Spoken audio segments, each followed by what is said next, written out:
Son of a bitch! Welcome to Son of a Batch, Florida Drupal Camp, first session of 2025. Woo! Yeah. Yeah.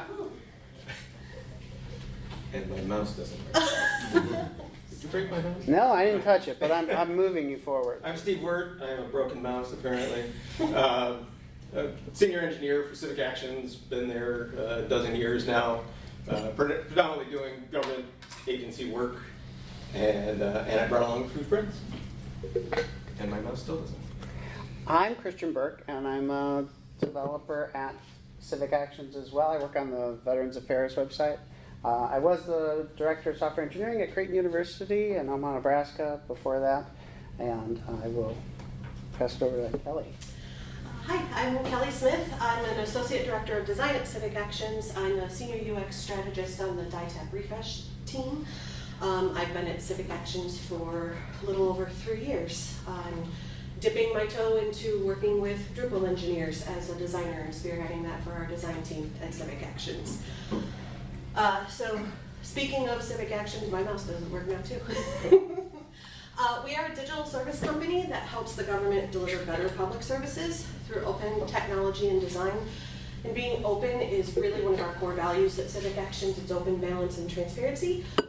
We believe that whatever we create should be shared with everybody to make government websites better, forms better for the VA, so on and so forth. A couple of the companies that we work for, we work with NSF, the National Science Foundation, the Centers for Medicare and Medicaid Services, the Department of Veterans Affairs, which is the company or the project that this module was created for. We do have a 20-year history of contribution to Drupal, and we practice control first. Steve Wirt really does spearhead a lot of that at CivicActions, sort of in private public, if that makes sense. Like, he does it where everybody can see it, but it's just so under the radar that you can't help but get involved. So wanted to send a shout out to him too. And to Christian, who also is helping just drive the design team along with them in this event. What we're covering here today, if you're not familiar with the batch API within Drupal, we're not teaching the batch API, but we're leveraging it. And we're sort of covering how to do big things, big content things. You've got content to like restructure, move from one field to another. Just doing big annoying things that we're sometimes asked to do. Scripting it in ways that we can do it repeatedly. Looking at best practices for doing these big sort of scripty things. And to introduce a tool that will dramatically make that easier and more sane for you. So some examples from the VA. We've had to update our content periodically as new things develop. In the case of the national hotline, suicide hotline, we had to move out all the phone numbers. We had to change every single one, no matter where it showed up. So we had to find that number and change it. We had to, for instance, we had to change a bunch of links. Just again, same thing. We didn't know where they were. They could be in any content type. They could be in a WYSIWYG. We had to go through all of that. And most recently, we've done a lot of this, moving things that were more like unstructured text to more structured data, and figuring out what we're going to have to keep, what we're going to have to throw out, and doing that in a way that's easy to test, easy to replicate, and also something that we can do much more consistently with the way we want to do things, and making sure we're ticking all the boxes. So for instance, we just did this one. We had a phone number field that was what we needed for the moment, as you usually do. You build something, it's what you need, and then things happen, things develop, expectations change, you add a design system, you start doing components, and you realize, shoot, we're sending phone numbers in some cases that need extensions, but sometimes they write extensions, sometimes they write stuff like dial and press and 1 then 2 and all this other stuff, and all of that's in that field, which makes it hard for accessibility, for instance. What do? So we took our sort of little blobbier looking text field, and we broke all that out. And we used this module that we're going to be talking about later to do that very thing, so that we could do it in a way that was easy for us all to work on. So in any kind of big operation, there's just so many things that need answers. Are we acting on nodes? Are we doing terms? Are we doing revisions? Are we doing log messages? How are we keeping track of all of these things that we've done? What is this sandbox variable that's in the batch API? How do we use that? There's just a lot of things going on in any kind of big operation. And so it tends to get a little complicated. We'll touch on some of the pros and cons as we go along here. Hey, it's working again. What do I need to operate on? Am I operating on nodes, terms, paragraphs, menus? What things am I actually manipulating as I'm changing the content and the structure of the site? So what are the steps? So broken down to their kind of most simple flow, we're talking about what do you need to work on, so gather those items, then start the process of working through that list. Off the top, you take an item, do something to it, and you log that process. And if there's any more, you take the next one, you do that. And then you do that until you're done. So that seems very simple, but the reality is that oftentimes the work that it takes to do that is not as simple. For instance, are you doing it to every revision? Are you just doing it to your default revisions? Are you doing it to the default revision and any forward revisions? So those are the sorts of questions that you want to try to address when you're working on a big change like this. And the other things that come up is, what am I going to log? Do I log every single step in the process? Do I log every item? Do I log chunks of, like I worked on these 7 nodes instead of just this one node? Am I logging only the anomalies? Am I logging only failures? There's pros and cons to all of these, but this is one of the questions that needs to be answered. Then comes, well, where do I log? Right? Am I logging to Watchdog? If you've ever logged a bunch of things to Watchdog, you know how utterly useless that is, because trying to find them within Watchdog, you can find them, but these almost all look the same. And trying to track down from just the snippet that Watchdog shows you to find the actual item, it's not a great way to audit things. Especially if you're doing thousands and thousands of things. You'll blow out the Watchdog log, and you won't even have all of the logging. Or that logging will disappear in a couple of days when something else blows out that logging. Are we outputting it to terminal? This is fun. Super useful. And yes, I did create the thing that did that. So, am I outputting it to a log file? Right? Makes sense at the time, and you know what that file means when you come back and you come across that file like 3 years down the road. What the bleep is this? Right? Like it's just a lot of questions about where and what to log. If the thing encounters an error while it's doing this big batchy thing, what should it do? Click the button. What should it do? Should it fail loudly and stop in its tracks where it is? Should it fail gracefully and keep going? Should it fail silently and never ever try again? Probably not that one. We're getting kind of personal here, aren't we? No, that's not what you think it means. Oh, reading that right? I see it now. Okay. Idempotence. Should it be able to run again and not cause damage? Right? Could we run this process again if we had to? Or is this a one and only one-time thing? Like in the case of moving a phone number, right? If we move that phone number twice, now we have 2 copies of the phone number. Great, that didn't help. So sometimes it's safe to run things again, sometimes it's not. What do we need to restrict it to? Who should run it? This is a thing we run into at the VA. It's like, who should be able to make these kinds of large changes? DevOps engineer, for sure. That's a person that you would definitely want to be able to do that. Except they don't necessarily know why you're doing this. You wrote the script often. You're the one that needs to do this. They don't need to do this, but you basically become the sort of puppet master and you tell the DevOps person to do it. So, which is fine, can work, and we've done it that way for sure. Or maybe you're a Drupal admin and you should be able to run it. That's also a good idea, potentially. You may also want to make it so that someone that's your release manager, a product person, someone that's a lot more close to the client, they need to be able to run it. What if nobody has to run it? What if it's just a part of your pipeline? Or it's on a cron and it runs when it needs to run. These are all things that you want to consider when you're doing this kind of change. Okay, also, how should it run? I actually was just working on a script the other day, and I was writing down how, what? And I was, well, what I was trying to, All of a sudden my mouse started working. I was writing, and I'm like, okay, wait, we're going to have to run this script before that script. And then I realized, oh no, I don't have, I mean, I can write those things, they're in the files, which is fine, but I can just put it in a hook. And then it'll always, when it runs in the order I need it to run. So I just do one of these hooks. Will I do it, before schema changes? Will I do it after that? Will I do it with the deploy? Maybe I'll do it through a common address command or a form. I mean, you could also just make it so someone could do it who has the permissions to that form.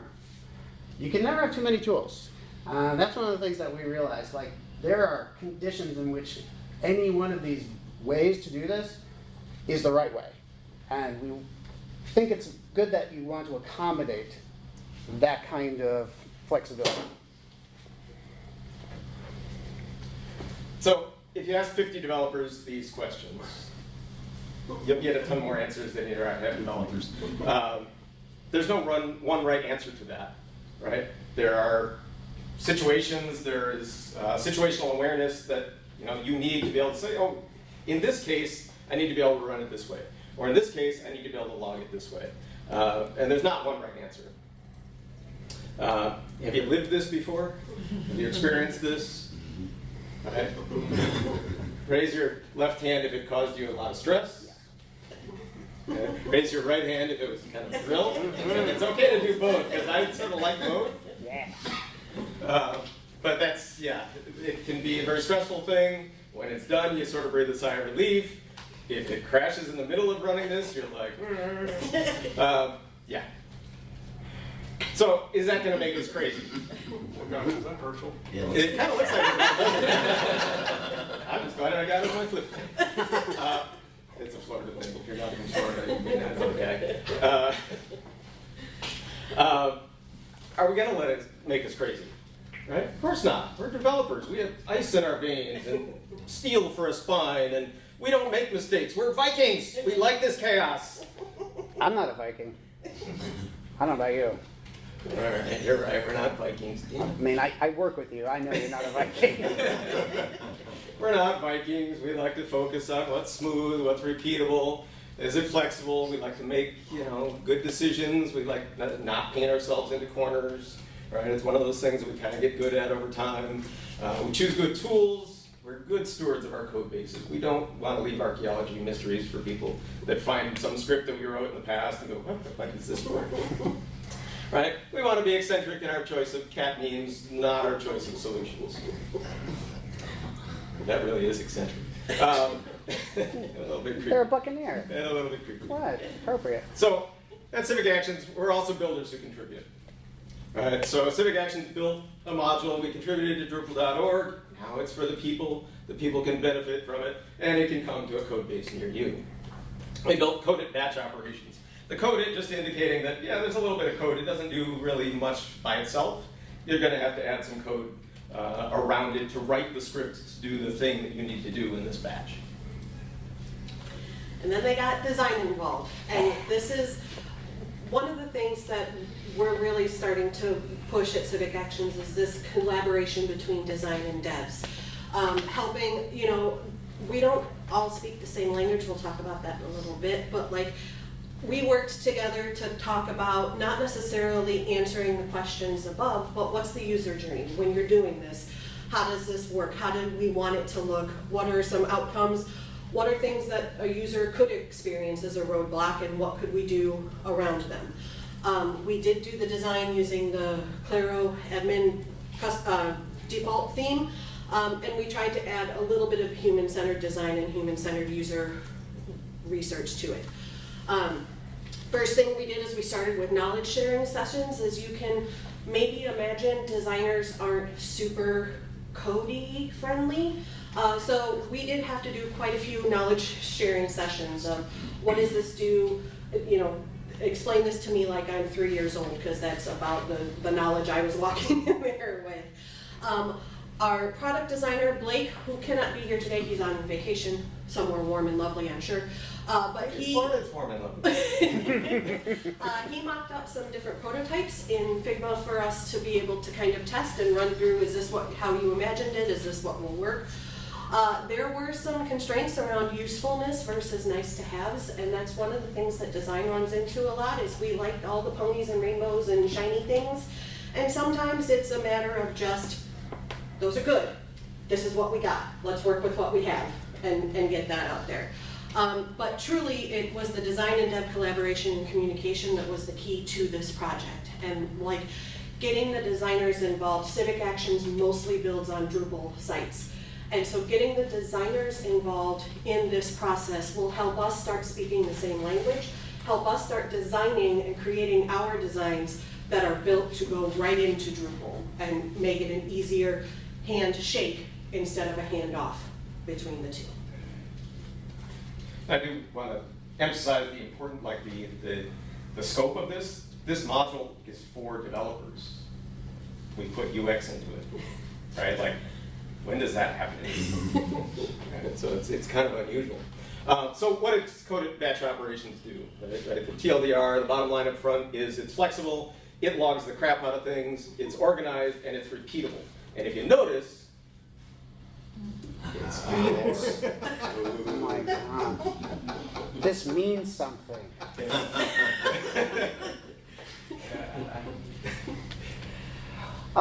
So one of the things that I love about this module is that it's a framework, and it makes doing these big operations very simple. And in some cases, you end up writing very little code because these two modules, this is the central one, the coded batch operations, and then the UI is optional. You can have that running or not, but in both cases, it makes the whole process so much more enjoyable and honestly, like, kind of a delight. It makes filling out forms delightful, truly. So what can you do? Like, one of the things you need to do is have a local module of your own that you're saying, okay, this is where these custom script files are going to live. This is who's going to actually run them when they run, so that you can record that a certain user did a thing when these are actually run. You can also use cron. What's good is that, so at the very bottom you see you've got this delete these. You can, we're going to talk about the logs themselves, but what is nice is that you don't, they persist as long as you want them to. So unlike the other logs that we are talking about, these are essentially forever until you decide that you don't want them around.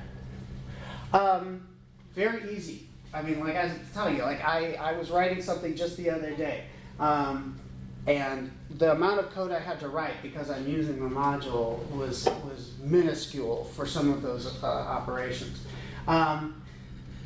We can, for instance, use whichever version or revision we want. The latest, default, all. And then the other part is that you can say, I need nodes only of a certain type. And then I want to save the node revisions. I want to save new terms.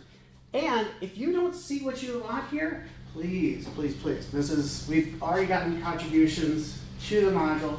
We would love to have more if there's things that you want to see in it. It's super helpful, or it's super useful right now, but it could even be more useful, for sure.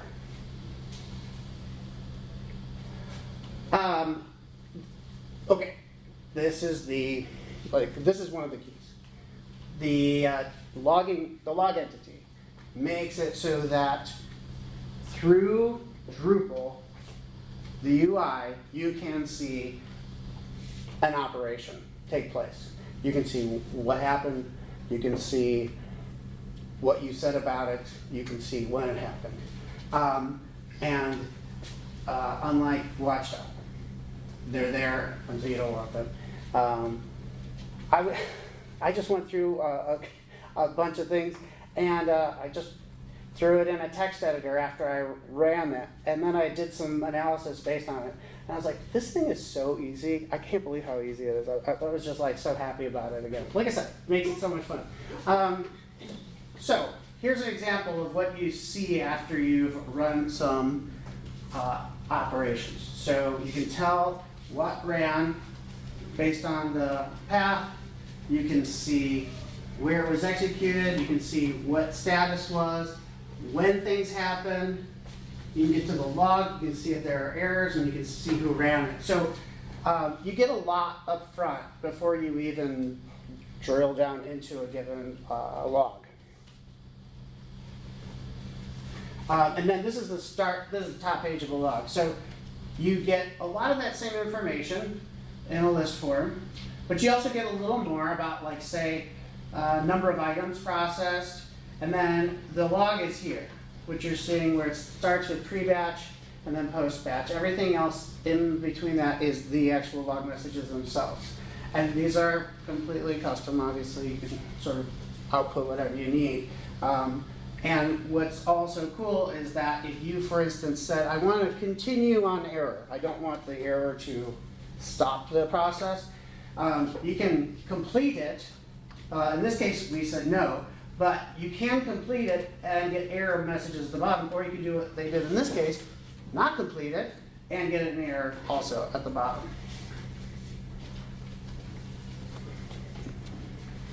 That's part of where having that UX, UI come in and the designer's eye come in came into account, because as Christian was mentioning, we developed and designed sort of a dashboard for it that shows you all of this information like at a glance and easily digestible format. So the script that it ran and a little description of it, the last time it was run, how it was run, who ran it, how many instances, and then like he was mentioning, incomplete with errors. We also thought it would be helpful to know, like, from this at a glance, if it was incomplete, how many errors, how many things did it complete before it errored out? So, you know, 5 out of 10 items processed, completed 17, completed with errors, but still 10 out of 10 items processed, it was complete, but there are errors. So trying to take in all the information that you would want to see in these logs and put it in a dashboard, design the dashboard for you to make it easier to see.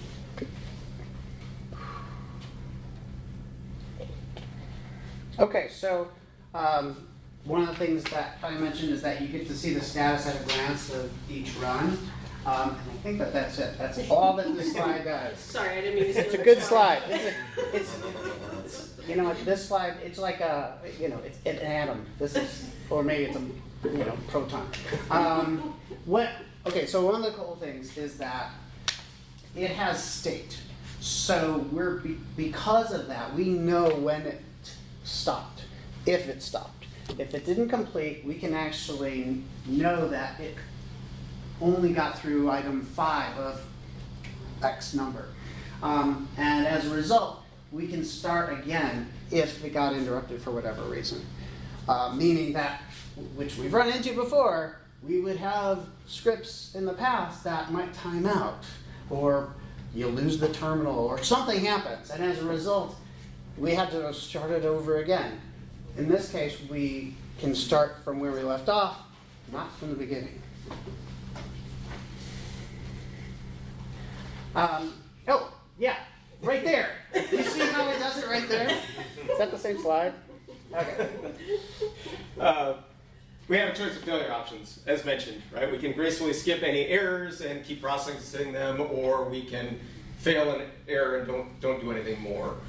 This one is really useful for when you're actually like developing the script, because it'll go until it runs into a problem that you haven't accounted for. You can change the script slightly to account it, run it again, and by the end, usually when you get to prod, this is usually the choice that you're going to want to take. It's very rare that you want it to actually like crash and burn on prod, but there may be a a use case for that. And this supports that option, either through the UI, or if you're running with a drush command, you can also say whether it should fail gracefully or not. And there we go, thank you. There's multiple modes of execution, right? Again, choices are good, we love choices. So you can do it through the UI, and again, here's, the UI is very clear and focused. It's like, here's the script that's going to do some things, describe what it's going to do, choose your method, fail, or sort of pause, and then, run the actual thing. Right? You could run it on cron, and it has a very complex but simple way to do cron rules. Instead of going through and trying to figure out cron codes, you can actually use language, like English language. So you can say, on the 2nd of February after 8 o'clock, way back when I used to manage the state of Pennsylvania website, and I had to have on February 2nd, Puxatawny Fiddle live feed on the website, right? This could turn it on automatically for me if that was an issue.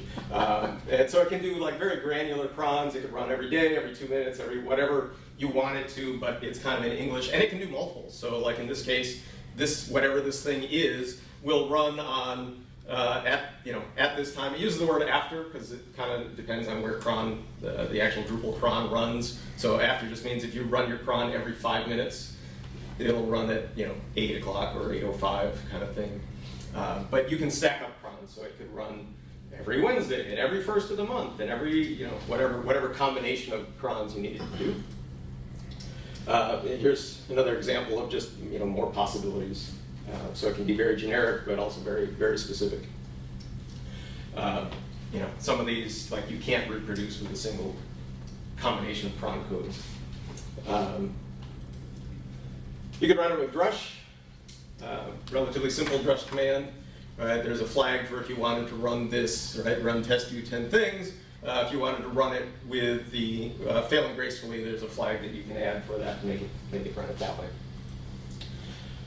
It could run by hook, right? So a little bit of code to actually call it, and it'll run it with an update hook or a post deploy hook, whatever your choice is there.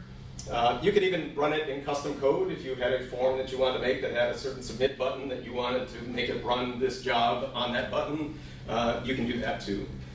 One caveat on that: if you do that, it will not invoke a full batch process where you get the progress bar because Drupal doesn't really allow that, calling that on the fly that way. So I wouldn't advise doing this if you have a super heavy script that has to run for this. I would shy away from it. But if you're processing 100 things on the submission of a form, that would handle it no problem. It also has something that Christian's going to tell you about.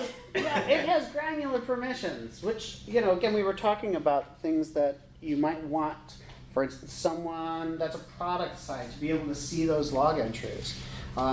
Typically, if you're doing it on the command line or in Watchdog, they may not have that same access. So this enables you to be a lot more specific about who can see what and do what, including delete those logs. You may never want those logs deleted except by an administrator, for instance, or you may want to give somebody who's a certain role that kind of permission. So what's nice about this is that there's things that people can do, like administer the settings that are separate from, say, viewing the batch log. So let's actually do a sample of this. So it's not a live demo, it's a simulated live demo, so it shouldn't fail. So let's set this up. If we go into the administration for coded batch operations, we've got 3 choices here. And we go into the batch operation settings. As Christian said, you basically pick one of your local modules where you want your scripts, your custom scripts to live. And you're basically just declaring where it's going to live. And so this would be the module name, the user ID to record. If you're doing operations, like lots of times when we're manipulating content, we'll put a log message or a revision log message in the revision to say this was updated by. And lots of times it made people nervous when they saw that it was updated by admin or somebody that they didn't know. So this would be a way to specify who's actually updated that. So you'd set the user ID that might be running that. It might be admin, that might be the appropriate one. And then whether you're turning on the ability to run things with cron or not, or shutting that off completely. And that's really what it is for configuring this. So we put in the name of where we're going to store stuff locally, the user ID. Hey, 1517, that was me. And so now we go into, we've got, you'd of course bring in the contrib module coded batch operations. You'd have your own custom module, and you're going to basically create just a source file, a source directory if you don't already have that in your local module. And you're going to create a directory for CBO, coded batch operations, scripts, and that's just where they're going to live. You're going to find the starter script php.txt file. You're going to copy it. You're going to copy it. You're going to paste it over into your scripts directory, and then you're going to change it to become whatever the name is that you want it to be. Something meaningful. Please don't name it after your cat. That just creates mysteries for people later on. But in this example, we're using a VA example. Our facilities at the time during COVID had a COVID status of high, medium, or low, essentially, and that needed to be removed. All right, so we're going to blank out the COVID status. So how to get started? You're going to take that file that you just created and copied and moved, and you're going to change. It's going to have a namespace in it already because it's a sample startup. And you're just going to change it to the actual name of your local module. So we've changed it from one placeholder to another. But you're basically going to give it the namespace for your local module. You're going to name the class. Again, something that's useful for people. Right? And the catch is that the class has to be the same name as the name that you just gave the file, so that PHP will do its thing, and Symfony will do its thing. And then we're just going to get started, and these functions are already in there. These are the sort of the required functions by the interface. You're going to give it a title, right? Something that, again, is meaningful for your future selves. Right? So we're going to blank out all the COVID status from all facilities. Right? You can give it a longer-winded description, and this is a great place to put links to like what the issue is that caused the script to be written in the first place, or any kind of reference that you've got there. Again, don't leave mysteries for your future selves. So in here, we give it an explanation, we list the GitHub issue that this was related to, and we call that done. Then we have to gather the items. So how are we going to do that? This may be you want all the nodes, you want all of the terms, you want nodes of a certain type. I mean, you can throw any kind of thing that you would do. Most recently, I just did a Drupal database call for a certain field of a certain type with a certain character string. That's all I did. So it was like 5 lines, and then return the items. It's great. So here's what we did. In this case, we looked at facilities, and we needed to only find the published ones. We don't really care about the COVID status of the unpublished ones. And so in this case, what we did was we said, get the NIDs of type facility, only the published ones, and then return that. Again, this is 3 lines, technically, 4 with comment, but not very much. Then you're going to take what you just pulled, and the key is going to be a generated key by the module, and then the item is going to be that NID, right? In this case, so you're going to be able to get those facilities, each facility at a time, and do something with it. In this case, what we wanted to do is change not the past, but the present and any forward revisions, and do something to, in this case, the COVID status field. We wanted to null it out. We're just doing content change. We're not like doing any config changes yet. We did that separately, but for the purposes of the script, what we wanted to do is just null out the information and then add a log message, return that message with information about what node we operated on, and make sure that we save the node revision along with the log message, and whether we're creating a new revision. Because I want to say that we have creating a revision is, I think it actually has like a default too.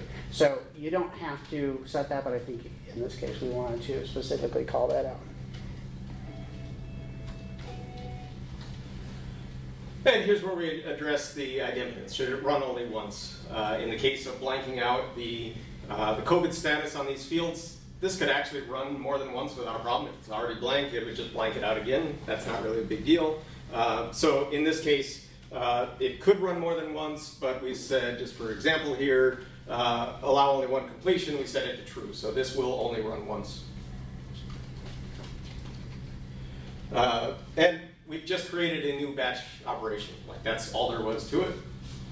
For the most part, in the end, yours may be a lot more complicated. It may be simpler, but we've just created a batch operation that can be run by any of these methods: UI, cron, drush, hook, custom code, whatever. It's already set to go. And so if we come back here and we go into the batch operation settings, batch operation, sorry, let me back up here. All right. Go into not the settings, but the batch operations up at the top here. Right. We now see the batch operation that we just created is here. It says it hasn't been run yet. As of loading this page, there's 48 items that it would have operated on, and it's ready to go. So if we actually click on the available batch operation of blank COVID status, it would take us to this page that also shows you a log of previous runs, or gives you access to the logs of previous runs. And again, it says, I don't have anything yet. You haven't run me. Right? But now we could go through and set it to run. When we do that, we go, you want to run this now? Yes, please. And we get a normal batch progress bar. This one's frozen in time, of course. And now we can see that, hey, it took 1 second to run. We ran it by the UI. I ran it, and it processed 48 items successfully. Okay? And if we wanted to view that log, we could go in and see even more detail about what it ran, what it operated on as it goes, and this would extend on forever. But the other interesting thing to track, if you're ever concerned about, is this going to tank prod, right? When you run this locally, you can actually see how much memory it used in the operation of that, and it gives you an idea of, am I going to run out of memory when I try to run this in production? So that can be very useful. A couple other things that we hadn't commented on in this is that there is a pre-run and a post-run job where you could do things like put the site in maintenance mode, or turn off or on whatever you needed to do, and then do the opposite at the post-batch. So there's lots of flexibility in making this work for any heated system. Remember, we ran into an issue on the VA side where we do a data push for all our facilities. So whenever a facility changes, we send that information out to an API. Well, we also deduplicate that data on the way. Well, when we did the changes to our facilities, we have thousands of facilities. And so what happened was it started really jamming up that deduplication process. So you can set this in that pre-run to say, oh, turn off that data protection. So that, because we know when we're running this, we're not gonna do like the same facility 3 times. We're just gonna do this facility once. And then when it's done, turn it back on. That was handy. Here's the bottom of the list where it just shows, more of what was done, how far it got, what was the completion. And again, there's the reference for the post run if you had it to turn anything back on or whatever. And so from there, we're going to go more into the log list. So if you can, I didn't bring my mouse with me. So. But here again is another reason why bringing designers along made this so much easier, because this is vastly different than what Blake and I came up with to start with. But we were designing it as designers. We weren't designing it within constraints and defaults of Drupal. And so once we sort of learned what Drupal had out of the box in the admin theme, what we could do with it, this came much closer to what engineers are expecting to see, and now we have a better idea, like the next time on our alt contribution, on our alt module contribution, ways to design within Drupal and make that a faster process, and again, a better handshake rather than a handoff to the engineers. So does it actually log anything to Watchdog? It creates its own logs, which is great. Does it actually log anything to Watchdog? Yes, it will put an entry in the Watchdog. If it runs into any errors, those will show up in Watchdog.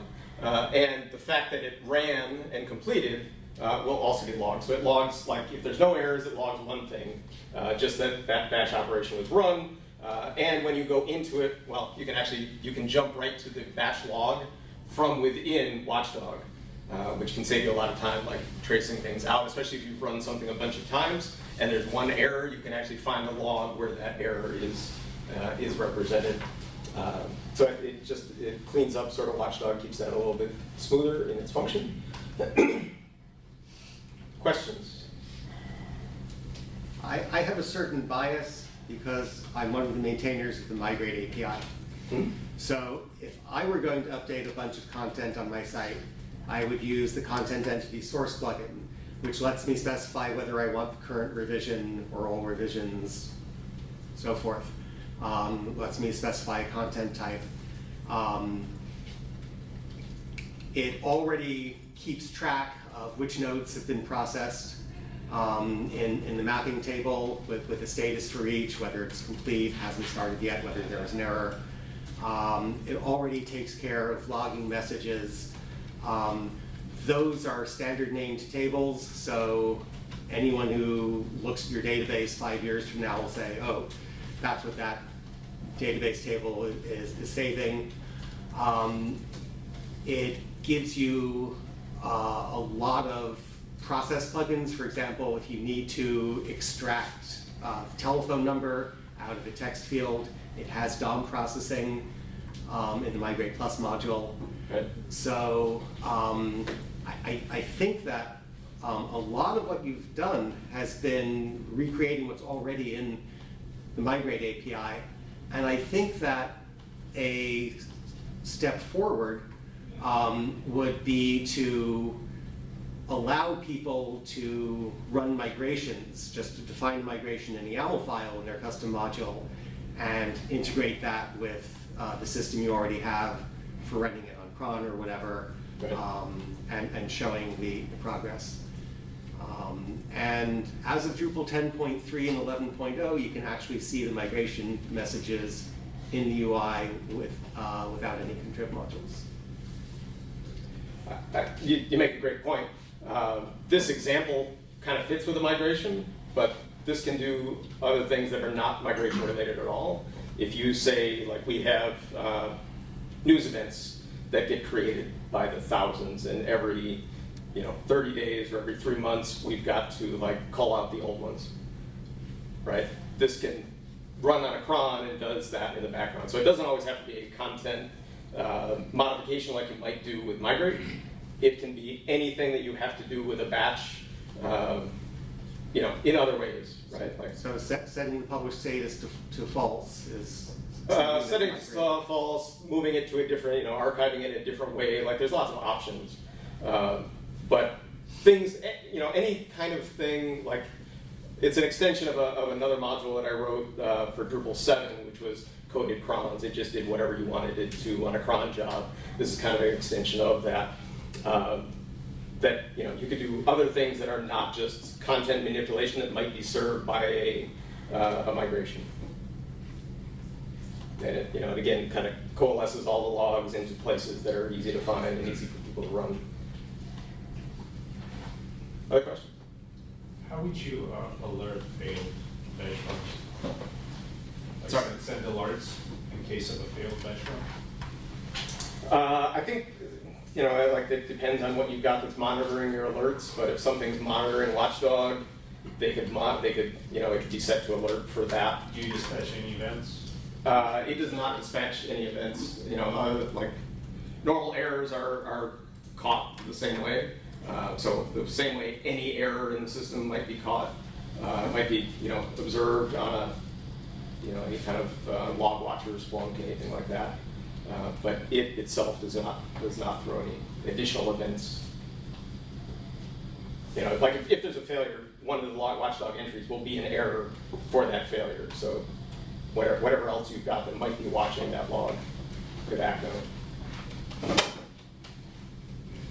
Other questions? Related, but not related to the model, but just because you seem to have a lot of experience with these batch operations. But on our site, one time we went from a body field to paragraphs, you know, and we went to a new field, right, in that case, and created a new revision. But then I found, you know, I had to go to the display and say, you know, don't show the body field, show that new paragraphs section. But I realized, like, after our migration, if you actually wanted to go back in time, revision-wise, to see what the page looked like a year ago, before that, it's blank, you know, because we set the display. Do you know any kind of tricks to handling that? I mean, technically it's still there. Yeah, like if you've actually removed the field. Well, we still have the field, it's just like, not displayed. Not displayed. Yeah. But there's really, when you go back to revision history, that field Right. is not there. But it's still technically in the database, but Right. I do not have a trick for that. I'm not sure for that. Yeah. Okay, that's just a random question. No, that's a great question, and it's oftentimes where, like, if we're getting rid of a field, we don't delete the field until later. Like we almost do that as a separate process because it's like we might need to go back and see something, investigate something. So it's kind of the same idea. The field might be hidden locally. You turn the field back on, make it not hidden, then you can see it. But there's not, especially on like a production site, there's not a nice way that I'm aware of to do that. I actually ran into an issue on this most recent script I was working on because we had a field like that. We had moved stuff over into a paragraph field, into a different paragraph field. One that was a nested paragraph field. It was a paragraph that had a paragraph of a telephone type. And I was trying to find all the extensions that were non-numerical for this thing I was describing, and I kept getting this group of 45. I'm like, why are these here? They're not accounted for anywhere else. And then I realized it was an old field that had gotten migrated over, but had never gotten removed or cleared out. So it was like, literally, like, I was looking at ghosts because the field still exists, it's just not displayed. Yeah. I ran into this issue and I thought, we should have gotten rid of this field. Like, we didn't need this data anymore, but we had kept it around, I don't know, because we forgot to remove it, essentially. So in that case, it kind of tripped me up, having that around and not getting rid of it, like, fully. But if you want to keep it around, that's more complicated. Other questions? So in the gather items to process function, I have to collect all the things and return that array. And if I'm in the scale of like hundreds of thousands, I could probably hit memory limits somewhat easily. Have you guys ever encountered that? Or? Well, it kind of depends what that function's kind of flexible. Like if you had 100 nodes, you could actually have it return the nodes so it doesn't have to load them under the process one. Or you can just return it a bunch of node IDs and then have the process one load each one. And there's pros and cons to that. One, right, it's a lot more efficient if you can load 100 there and not have it do one at a time. But if you've got 10,000 items, you're not going to want to do that. So it's kind of that choice. Unfortunately, there's not like a variation in between that's somewhere in between on that. We did try to actually build it so you could say, handle 10 at a time in like kind of sub-batches. But it made the logic and the simplicity of creating those functions, like filling in those functions, a lot more complicated. It was just hard to like describe how to do it. Migrate API handles a batch size parameter. Migrate API? There's some giants. Gotcha, makes sense. But yeah, in that gather items, it's kind of up to you whether you want to just gather the IDs of the items, or something more, and it'll handle both. But if you're dealing with 10,000 items that it's loading all at once, right, that's an issue. The most recent one I did, I actually just did like a pair of items, and brought those in, which was interesting because then I had like the paragraph ID and the node ID, and then I could do things with it that I couldn't have done without either. Right. Made it easier. But I guess the question for the migrate API, because that's the one thing I don't know where to do it, can migrate API work on multiple revisions and keep them in order? So in other words, I've got a default revision that's here, and somebody's gone in and made 3 draft revisions. Can I alter this one and the 3 forward ones and still keep this one as the default and still have 3 forward on front? You can either create a new revision ID or you can keep the existing one. Right, but will it do the forward revisions? Is it? I've never figured out where on migrate API to have it just operate on the default plus the forward. Yeah, for every revision you process, you can either give it a new revision ID, creating a new revision, or you can update the existing revision and not change the revision ID. I don't have to look into that. Other questions? It also handles dependencies. Oh, the migrations. Yeah. Yeah. So it looked like one of the ways you could kick off a process was with just a button, and then you have like the classic loading for the batch API. Right. Is there a way to, from the UI, kick it off to run in the background? No, because it doesn't. Well, from run it like it's the run it in the background that gets complicated. Because then if it's not using the AJAX to do the batch, it's not running it as a batch, right? Like it's. And it's the same kind of idea where I showed the option of you could run this from your own code if you wanted to, but that's not using the AJAX-y part of the batch that's like keeping it from running out of memory.